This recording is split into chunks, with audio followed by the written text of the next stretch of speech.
Hello, my name is Jonathan Layman, and I am a graduate student at UC Berkeley studying cybersecurity. Today I will be discussing slot machine cybersecurity. We will go over a brief history of slot machines and classic attacks against them. Next, we will discuss what the technology and modern machines look like. After that, we will consider what the role of gaming regulation on slot machine security is. Finally, we will review some possible attack vectors against modern machines. The original slot machines were known as Liberty Bell machines and were invented by Charles Fay, a car mechanic from San Francisco. They offered jackpots upwards of 50 cents. The first electronic machines were created in the 1930s and featured new games based off of horse racing, dice, roulette, blackjack, and poker. The most infamous slot machine cheat of all time is Tommy Carmichael. Carmichael was a TV repairman in 1980 who was introduced by a friend to a device known as the top-bottom joint. The top-bottom joint could be inserted into a slot machine and complete a circuit, triggering a payout. Carmichael decided to head to Las Vegas and see how well he could do with the top-bottom joint and managed to steal a significant amount of money from the casinos. Slot machine manufacturers worked to fix the vulnerability with a new generation of machines. Carmichael, however, was able to save up and purchase a new video poker machine and spent several months studying it and developing a new exploitation tool known as the monkey paw. The monkey paw was a piece of spring steel with an attached guitar string, which would be inserted into the payout chute and used to trip a switch, triggering a payout. Once again, slot machine manufacturers continued to develop their machines and removed the vulnerability which the monkey paw exploited. Carmichael was able to create the next cheating tool known as the light wand. The light wand worked by exploiting a light sensor system which kept track of the payout. Carmichael sold his light wands to aspiring slot cheats around the world and was able to amass quite a fortune for himself. Eventually, casinos and slot machine manufacturers changed how machines physically paid out to players using a system called ticket in, ticket out. Carmichael had one more trick up his sleeve: the tongue. The tongue worked by manipulating the system to detect coin-in events. Then, the cheat would eject the ticket and collect the cash. Modern-day slot machines are fully computerized and work quite differently to classical slot machines. These machines are designed with several independent systems that each perform specific functions.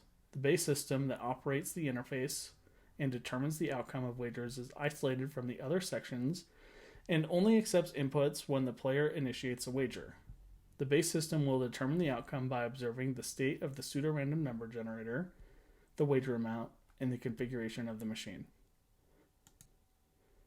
The next system is the slot accounting system, otherwise known as SAS. SAS is a proprietary network protocol designed by IGT, which is available for use by any slot machine manufacturer and is the industry standard. SAS is primarily used by casinos for accounting purposes by logging money in, money out, money won, event reporting, configuration reporting, etc. The next system is the slot machine interface board, known as the SMIB. The SMIB is a physical board with several interfaces that facilitate communication between the gaming device and the SAS server, as well as customer management system where a player may insert a player's card for the casino to track their play. One innovation in gaming worth noting is known as server-based gaming. Server-based gaming, in short, is a system where a central server determines a winning outcome for players of client systems. Although regulations allow for server-based gaming to be used in casinos, it is not common for such systems to be deployed. However, many systems do have some amount of remote management, such as configuring payout percentage, what game is on the machine, etc.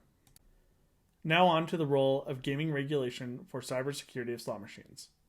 Interesting enough, there is no federal regulator for gaming in the United States. Instead, regulation is handled state by state.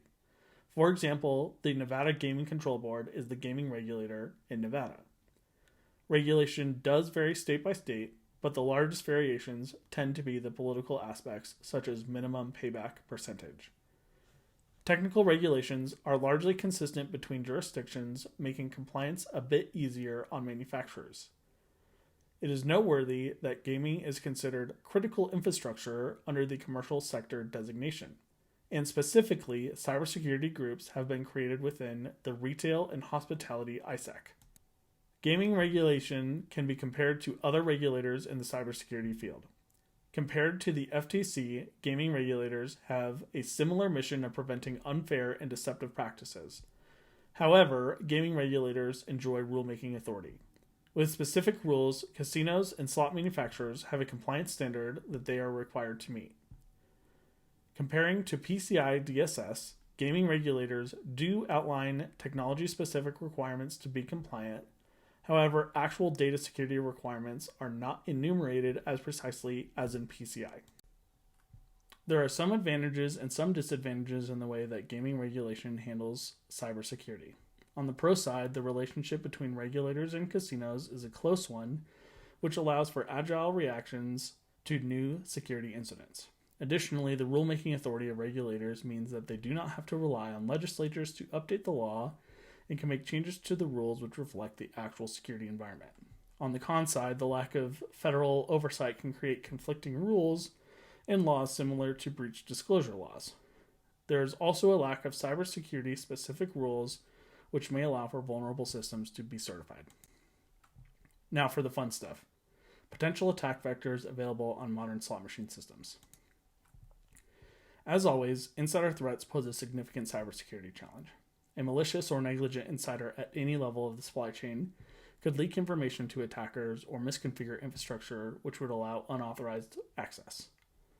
The best way to mitigate insider threats is to follow corporate information security controls, such as following the principle of least privilege, mandatory vacations, and awareness training.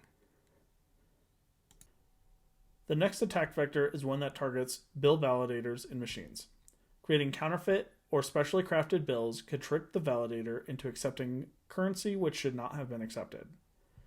Money laundering organizations may also use bill validators in casinos to cycle their cash. It is also possible that an electronic attack could be made against a bill validator. I would propose that the best way to mitigate this threat would be to remove validators from slot machines entirely. Require cash transactions to occur at the cashier's cage or standardize a truly cashless wagering system. Attacks can be crafted targeting the pseudo-random number generator. Since all pseudo-random number generators eventually repeat, a sophisticated attacker could observe the patterns and devise a method to only place wagers when a win is highly likely. Incorporating an element of true randomness would make this attack impossible. Truly random events, such as static, lava lamps, or physical dice, would only need to occur before a pseudo-random number generator repeats in order to generate a new seed. Finally, an attack against a player's card could allow an attacker to steal free play from another player's account. Today's player's cards use magnetic stripes and pins to authenticate. Stealing magnetic card numbers is trivial, and a shoulder-surfing attack could give an attacker all they need to steal cards. Improving security of the cards to chip cards and the second factor to one which is not vulnerable to shoulder surfing would make this attack considerably more difficult. To wrap up, modern slot machines operate quite differently from classical machines, but attack vectors still exist. Gaming regulation and stakeholder buy-in creates an environment where cyber threats can be effectively mitigated. In fact, I think there are valuable lessons to be learned from gaming regulation for the cybersecurity industry in general. As always, there are areas where security can be improved, such as requiring operation-specific hardening standards. Thank you for taking the time to listen to my presentation. I hope you have enjoyed listening to it as much as I enjoyed learning it.